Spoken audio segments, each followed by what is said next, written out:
Hello there and welcome back. This is Luke from My Future Self and this is episode 7 of the Sober series. I think I'll do one more after this one. I think that's enough. I think everyone's had enough of me telling them that they've got to give up drinking, but no, not really.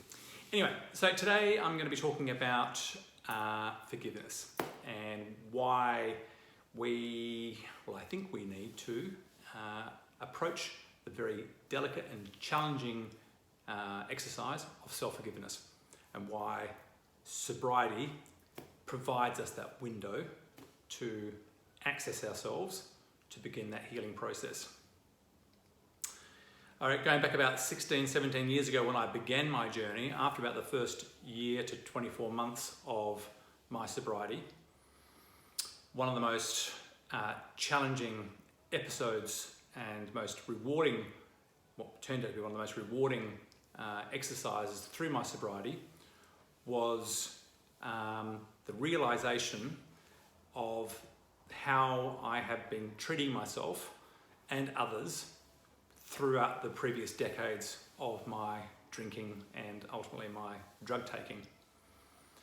And when that realization struck, it had a devastatingly powerful impact on me. And I think it impacted on a few times after that period, which it did impact me in such a way that it probably instigated or triggered a relapse or 2 or 3 or 4. What happens when you go through a sober period? What happens is your past becomes very clear and you become much more exposed to, I guess, the realities of how you've been living in the past, or how you had been living in the past, and how you thought, acted, behaved, and how you treated people and how you treated yourself ultimately. That all becomes really clear. It becomes like a very clear book.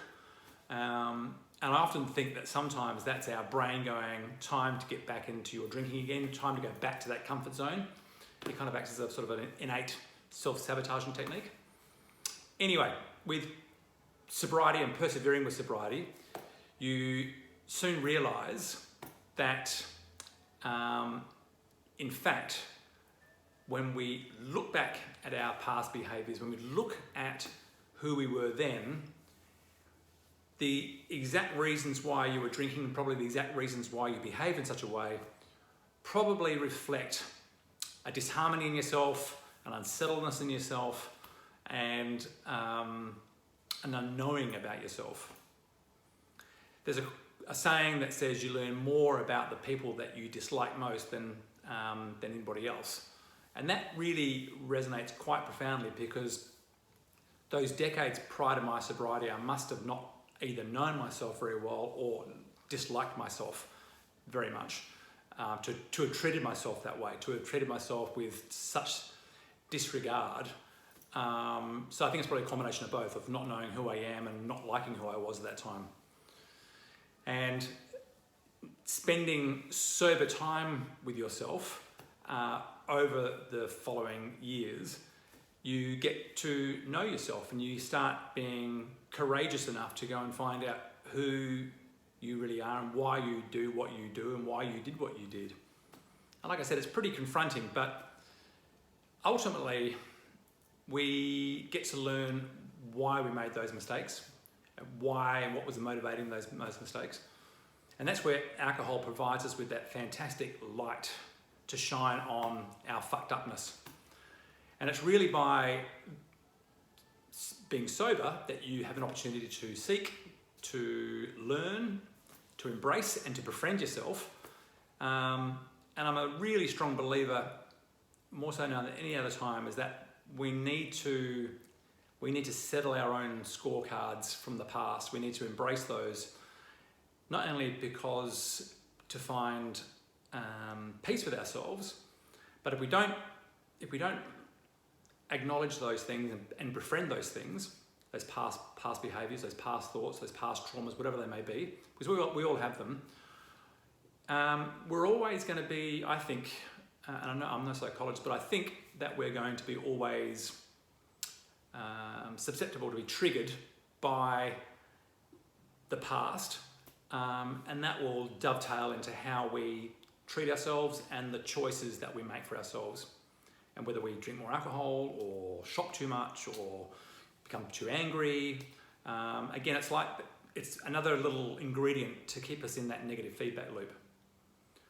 So sobriety is challenging, but it also, again, provides us those windows of reality to seek and understand who we are. And we need to, this is a clumsy way to express it, but unless we embrace our fucked upness, each and every one of us in our own way, because we're all unique and we've all got our own little idiosyncrasies and traumas and all that sort of stuff, we need to embrace those things. And it's not about changing yourself, it's actually about going back to who you are, who you really are. The Buddhists and the Stoics have a great sort of philosophy with this when they say that, through the decades of growing up from a young child, we'll experience trauma, agony, pain, death. Our interpretation when we're naively juvenile, we don't process or can't process those complexities of life. And all we do as we age is we sort of layer and protect our vulnerability, our softness, with behaviours, with belief systems, with addictions, with habits. And the joy that I'm getting now with the sobriety now, as I'm in my 50s now, is that I'm learning how to strip back all those pieces of armour that I've layered myself since those early days. And it's relatively, you know the word I mean, to really bring back and to accept and to, I guess, love who I really am. And I've known many people who have gone down the sober road, long-term sobriety, who have given up alcohol completely. And it has been a reoccurring theme with every single one of these people, is they go through that very challenging, realistic phase of, fuck, who am I? Why did I do that?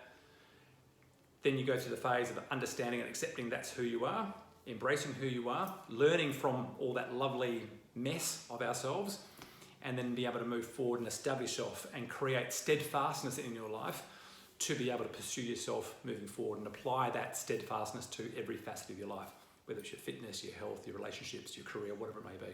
So that's been a really big, profound, and beautifully eye-opening experience with the whole sobriety exercise. So hopefully that makes sense. Self-forgiveness is the doorway for being grateful about who you are and about moving forward. Anyway, that's enough for today. That's nearly 8 minutes. So any questions, please let me know. I will make one more video, which I'll publish on Friday. And please, if you feel free to want to share, if you're watching this on YouTube, do what you have to do on YouTube, subscribe or thumbs up or whatever it is. And I appreciate you watching. So thanks again, and I'll speak to you soon. Bye.